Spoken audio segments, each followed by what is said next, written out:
अस्सलाम वालेकुम। ना क्रीम, ना कस्टर्ड पाउडर और ना ही कंडेंस मिल्क शामिल करेंगे। ईद के लिए बेहतरीन और बहुत ही मज़ेदार डेज़र्ट की रेसिपी आज मैं आपके लिए लेकर आई हूँ, जो मुंह में जाके घुल जाएगा और खाने में इतना मज़ेदार कि घर वाले डबल ईदी देने पर मजबूर हो जाएंगे। तो चलिए चलते हैं मज़ेदार डेज़र्ट की रेसिपी की तरफ। तो देखिए, सबसे पहले हमने एक बाउल में हाफ़ कप दूध ले लिया है। दूध के अंदर 3 टेबल स्पून सूजी ऐड कर देते हैं ताकि सूजी इसमें अच्छी तरह से फूल जाए। और 2 टेबल स्पून हम इसमें ड्राई मिल्क ऐड कर देंगे। नेस्ले बुनियाद, एवरीडे या कोई सा भी आप ड्राई मिल्क इसमें ऐड कर सकते हैं। तो देखिए, ड्राई मिल्क हमने इसमें ऐड करके और सूजी ऐड करके अच्छी तरह से इसको मिक्स कर लिया है। अब हम इसको सोक करने के लिए थोड़ी देर रख देते हैं। दूसरे बाउल में भी हमने हाफ़ कप दूध ले लिया है और इसके अंदर हम 3 टेबल स्पून रूह अफ़ज़ा या जामे शीरी या कोई सा भी लाल शरबत आप इसमें ऐड कर सकते हैं। तो देखिए, अच्छी तरह से हम इसको भी मिक्स कर देते हैं। तो देखिए, ये दोनों चीज़ें हम साइड पे रख देते हैं। इन दोनों चीज़ों को भी हम अभी थोड़ी देर में यूज़ करेंगे। तो देखिए, यहाँ पे हमने ये दोनों चीज़ें अच्छी तरह से मिक्स करके साइड पे रख दी हैं। गैस पर हमने कढ़ाई रख दी है। कढ़ाई के अंदर 2 कप दूध ऐड कर देते हैं। ये बॉयल हुआ दूध है और इसमें मलाई भी मौजूद है। तो देखिए, साथ ही हमने इसमें मलाई भी ऐड कर दी है और साथ ही देखिए, हम इसमें 5 to 6 टेबल स्पून चीनी ऐड कर देते हैं। चीनी को भी अच्छी तरह हम इसमें मिक्स कर देंगे। तो इस दूध को हम बॉयल आने तक पका लेते हैं।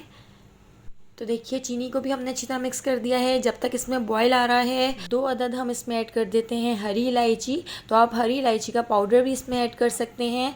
तो देखिए, हरी इलायची भी हमने इसमें ऐड कर दी है, उसको भी हमने अच्छी तरह मिक्स कर दिया है और इसको बॉयल भी आ चुका है। सूजी और ड्राई मिल्क का जो मिक्सचर हमने रेडी किया था, तो देखिए, सूजी इसमें फूल गई है। तो 15 मिनट पहले हमने सूजी दूध में भिगो दी थी। तो देखिए, सूजी अच्छी तरह इसमें फूल चुकी है। अब हम इस मिक्सचर को दूध में ऐड कर देते हैं। तो सूजी को भी दूध में अच्छी तरह से मिक्स कर लेते हैं और इसको थिक होने तक पकाएंगे। तो देखिए, इसको बॉयल भी आ चुका था। तो इसको हम चमचा चलाते हुए पकाते जाएंगे और 20 से 25 मिनट हम इसको पका लेंगे ताकि ये थोड़ा सा थिक हो जाए। तो आप देख सकते हैं कितनी अच्छी तरह से इसमें बॉयल आ चुका है और इसके थिक होने तक हमने इसको पका लेना है। साइडों से भी साफ़ करते जाएंगे ताकि साइडों से जल ना जाए। तो देखिए, साफ़ करते हुए हम इसको थिक होने तक पका लेंगे। तो 20 से 25 मिनट में ये मिक्सचर बहुत अच्छी तरह से रेडी हो जाता है। तो बहुत ही झटपट बन के तैयार होता है। तो इसको मैं मीडियम टू लो फ्लेम पर पका रही हूँ ताकि ये जल ना जाए। तो देखिए, अब हम इस मिक्सचर के अंदर ऐड कर देते हैं कलरफुल सेवइयाँ। तो देखिए, 5 टेबल स्पून कलरफुल सेवइयाँ मैंने बॉईल कर ली थी। 7 से 8 मिनट में हमारी कलरफुल सेवइयाँ बॉईल हो जाती हैं। तो देखिए, कलरफुल सेवइयाँ बॉईल करने के बाद हमने इसमें ऐड कर दी हैं। तो कलरफुल सेवइयों को भी हम अच्छी तरह इसमें मिक्स कर लेते हैं। तो देखिए, ये कितना थिक हो चुका है और इतनी ही कंसिस्टेंसी हमें इस मिक्सचर की चाहिए ताकि ये अच्छी तरह से सेट हो सके। तो चलिए, अब हम इसकी असेंबलिंग कर लेते हैं। तो देखिए, यहाँ पे मैंने ब्रेड के स्लाइस ले लिए हैं। एक डिश के अंदर देखिए, हम ब्रेड के स्लाइस को इस तरह से सेट करके लगा देते हैं। तो देखिए, 4 स्लाइस को हमने इस तरह से डिश के अंदर सेट करके लगा दिए हैं।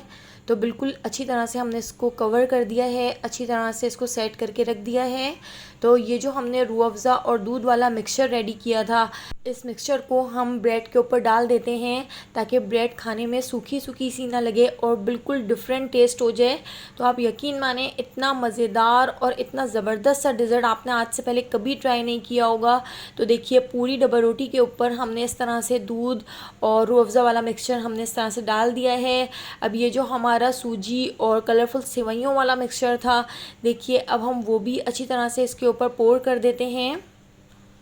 बिल्कुल कॉर्नर पे भी करेंगे, अच्छी तरह से पूरा मिक्सचर हम इसके ऊपर डाल देंगे। तो देखिए, कॉर्नर पर भी हमने इसको अच्छी तरह से डाल दिया है और ब्रेड को इस मिक्सचर से अच्छी तरह से ढक दिया है। तो देखिए, इस मिक्सचर को डालने के बाद अब दोबारा से हम ब्रेड की लेयर लगा देते हैं। तो देखिए, दोबारा से हम 4 स्लाइस को इस तरह से इस डिश के अंदर सेट कर देंगे और दोबारा से देखिए, हम दूध का और रूह अफ़ज़ा वाला जो मिक्सचर था वो हम इसके ऊपर डाल देते हैं। तो बिल्कुल भरकर डालेंगे। दूध और रूह अफ़ज़ा वाला मिक्सचर डालने से डबल रोटी का जो टेस्ट है वो बिल्कुल ही डिफरेंट हो जाता है और खाने में बहुत मज़ेदार लगता है। कोई पहचान ही नहीं सकेगा कि ये ब्रेड के स्लाइस हैं। और दोबारा से देखिए अब हम सूजी और कलरफुल सिवैयों वाली जो खीर हमने तैयार की थी वो हम इसके ऊपर इस तरह से पोर कर देते हैं। तो देखिए बिल्कुल भरकर अच्छी तरह से हमने पूरे इसको कवर कर देना है। घर वालों का दिल जीतना हो तो एक बार ये डिश ज़रूर ट्राई कीजिएगा। बादाम और पिस्तों को मिक्सी के जार में पाउडर बना लिया था। तो यहाँ पर बादाम और पिस्तों के इस पाउडर को देखिए हम इस तरह से गार्निश कर देंगे। तो आप किसी भी तरह से जैसे आप चाहें, जैसे आपको पसंद हो, आप उस तरह से इसके ऊपर गार्निशिंग कर सकते हैं। मैंने इसमें बादाम और पिस्तों को पीस कर देखिए पाउडर बना के इस तरह गार्निश किया है। आप बादाम और पिस्तों को बारीक कट करके भी इसके ऊपर ऐड कर सकते हैं और पिसा हुआ खोपरा भी आप इसके ऊपर डाल सकते हैं। तो देखिए यहाँ पे मैंने थोड़े से रोज़ पेटल ले लिए हैं।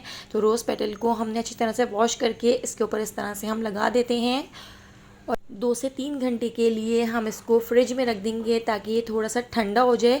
तो ठंडा खाने में ये बहुत ही मज़ेदार लगता है। तो जी जनाब, यहाँ पर हमारा मज़ेदार डिज़र्ट बनकर रेडी हो चुका है। ईद स्पेशल डिज़र्ट की रेसिपी है जो बहुत ही मज़ेदार है। आप इसको ज़रूर बना के देखिएगा। सिवैयाँ, कस्टर्ड, खीर सब पीछे रह जाएंगे और सूजी के इस मज़ेदार से डिज़र्ट की रेसिपी हर कोई पूछने पर मजबूर हो जाएगा। तो देखिए अब हम इसकी इस तरह से कटिंग कर लेते हैं और इसको हम एक प्लेट में निकाल कर टेस्ट करके देखते हैं कि कैसा बना है। तो देखिए इस तरह से हम इसको आराम से एक प्लेट में निकाल लेंगे। तो देखिए लग रहा है ना मज़ेदार। अगर आपको मेरी ये रेसिपी पसंद आई हो तो एक बार मुझे ज़रूर कमेंट करके बताइएगा, लाइक कर दीजिएगा और अगर आप मेरे चैनल पर न्यू हैं तो चैनल को सब्सक्राइब करना बिल्कुल भी मत भूलिएगा और बेल आइकॉन आपने ज़रूर प्रेस करना है क्योंकि डेली जो मैं वीडियो अपलोड करती हूँ उसका नोटिफिकेशन आपको फ़ौरन मिल सकेगा और आप मेरी सारी वीडियोज़ वॉच कर सकेंगे। तो आने वाली वीडियो तक मुझे दीजिए इजाज़त। अल्लाह हाफ़िज़।